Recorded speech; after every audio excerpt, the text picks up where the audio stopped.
All right. In this video, MVG highlights that the Xbox Series X in particular has a heavy-handed DRM measure in place that makes using the console offline more difficult than ever, explaining that Xbox One and smart delivery disc-based games don't always run if you're offline, typically due to requesting some type of initial install or update. He also highlights that the Xbox Series X, like the Series S and Xbox One, requires an internet connection in order to set up the console for the first time, which in theory would render unused consoles useless once Xbox Live is eventually shut down in the distant future. And so that sort of thing that's happening here is it's really that it's a problem that's been brought up through a great feature for Xbox called smart delivery. So it is a bigger hurdle for them to climb over. What's interesting is over on the Reset Era forums, one Xbox developer by the name of Oscar K had responded to the video in question. In his lengthy response, Oscar K states that the main takeaway from the video is Xbox needs to improve its on-console error messaging. He says, having watched the video and read through the discussion here, my main takeaway is that we, Xbox, need to improve our on-console error messaging. That very generic and unclear error messaging clearly adds confusion and can lead to mistrust of the system. There is actually an effort internally to revamp licensing-related error messaging, and I will ensure that this feedback is heard internally to continue driving that effort. He also mentions smart delivery discs vary in content for a variety of reasons. Discs like Forza Horizon 4 were pressed years before the Series X and S existed. Kind of something that you were touching on earlier, Carrick, about Game Pass. Repressing discs is expensive, and it doesn't actually help anyone since it would require the user to repurchase anyway. Discs like FIFA 21 were pressed with a stub of the Xbox Series X/S version, as that version simply was not ready for the time that discs were pressed. Discs may not be able to contain both versions of the game for space reasons. Which versions are pressed is up to the developer, but I would expect that it will generally line up with whichever was the primary version developed for. For now, cross-gen titles are primarily targeting Xbox One, but that will change over time. Very interesting issue here. We have a write-in from Dr. Stump. That name may sound familiar. He says, Guten Tag, amigos. This is a follow-up to my Brian McCaffrey or Brian McGafferty or Brian McCrappery or however you say his name critique from last week. I've been following and listening to Carrick for a long time. That was just the reaction I was hoping for. So thank you, Carrick. Anyway, what are your thoughts on the recent news about Xbox's Series X DRM findings? Seems like the always online thing proposed during the Xbox One reveal actually is true. Great show as always, and have a dope-ass weekend. I think the reason this is becoming an easier pill for people to swallow is because Xbox was ahead of the curve on that, where people are already kind of adjusted to how things are. But I want to pass this off to you because I've done a lot of reading there. What do you make of what's happening, transpiring with Xbox DRM, the ability to not play certain games offline, the checking in of some type of code for smart delivery interfering there? Do you think this is something that Xbox needs to amend? They need to get on and immediately be proactive so that if servers shut down, if things change, game discs aren't rendered useless? Where do you stand on all of that? I'm going to be honest. I play mine offline quite a bit because I go on my trip at least 2 or 3 times a year, and I've never had any errors as long as you make sure that you're connected once. So I don't know what they're actually talking about. I think the idea is you buy it and you don't need that first time connection to establish it. Oh, no. That means nothing. I've expected that 100%, and it sucks. I see. Yeah. Mm-hmm. Yeah, it sucks.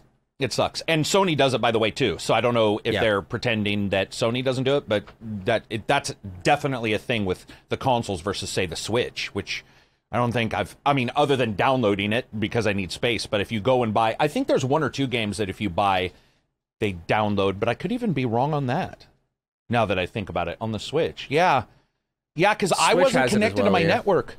But I wasn't connected to my network for most of my games, were you? So I don't think Switch has asked me if I've had one thing that's interesting. This has only happened with PlayStation, and so maybe someone can tap into what's happening here. But I went to Lake George to go on a golfing trip. I brought my PS4 with me because my brother and I love Shenmue, so it came out that weekend. So we were playing it connected to a hotspot on my phone, and it was a digital game. And as I couldn't access my digital games because there was like a lock symbol when I was offline, so that's why we needed the hotspot set up.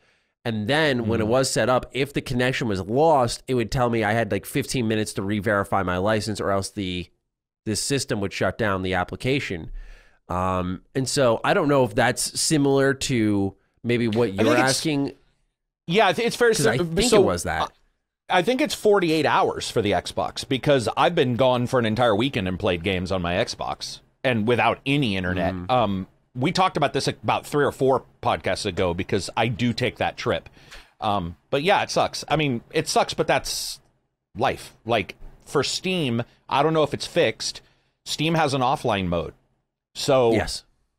Right? Well, guess what? In the old days, I don't know if it still does this, the only way to go into offline mode was to be online and tell it you wanted to go to offline mode. It was like, and I was bitching, and people were like, fuck you, man. You know, you should just count yourself lucky. And I was like, well, it still sucks, right? Because what if my internet goes down? I don't have the chance to go back in time and say I want it to be offline. It's probably fixed now, but that was every game, by the way. That wasn't just like some of my games. It was like, if that happened, whatever setup didn't work. So yeah, it sucks. It sucks. But I mean, I'm not going to lose sleep over it. I think it sucks anytime something will go away and then you'll lose access to it. And so that's all I need to say is it sucks. I mean, I'm not going to waste a bunch of time saying how much it does. It just sucks. We don't want it. It's happened to me. Online game or, you know, I'm trying to remember one, but there's definitely been games where I'm like, I want to play it and it's just gone. And you're like, oh, Mag okay. On the PS3. Meg on the PS3. I mean, and I'm sure there's, I know we've talked about this because there's definitely games where this has happened to me, so it sucks. But I think right now what you have is people searching for issues too. And I'm not saying to cause an issue. I'm saying because it's a high point right now. Outriders, I think, also caused a lot of this, because I knew a lot of the people in my Discord were kicked off of Outriders, and then they were like, hey, guess what, this other game does it too. And then that focuses people to go, well, what else does this?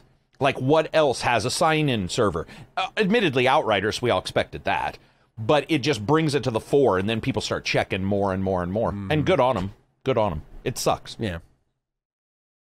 I personally don't have much more to add other than that. Anybody listening, I'd love to hear what you think about the Switch. Not what you think, I'm sorry. I would love to hear if you've had experiences, because I don't know what the Switch does. And I'm assuming, since Nintendo's so bad with the internet, that most games don't require it. But I could be wrong. I will say that when I went on a vacation with my girlfriend, I know we had internet. I did not have my Switch connected to the internet as far as I can remember. Might be remembering wrong, but this is where the audience could write in and kind of verify probably my memory with this.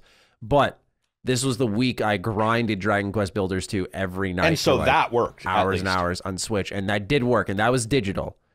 So I know Nintendo has some type of problem with some games, but do they? It would be great if someone from the audience could write in if they know something about this, and we'll throw you in the front of the show. Yeah, even if it's a particular game, I'd like to know. Dude, while I went out there, the reason why I'm sort of scatterbrained, I went out there, my dog's got a 25-pound bag of dog food and ate it all. Between 5 dogs, that's 5 pounds. But my little puppy, his belly, he's like laying on, he's fine, by the way. He's already puked twice. It's gone. But his belly's just tight. And I'm like, dude, and he's like, looks up at me, and there's food everywhere on the floor, because that's how much they ate. They stopped eating it, which indicates a dog is really full. If they've said, yeah. Fucking animals. Dude. I'll keep an eye on him. Animals.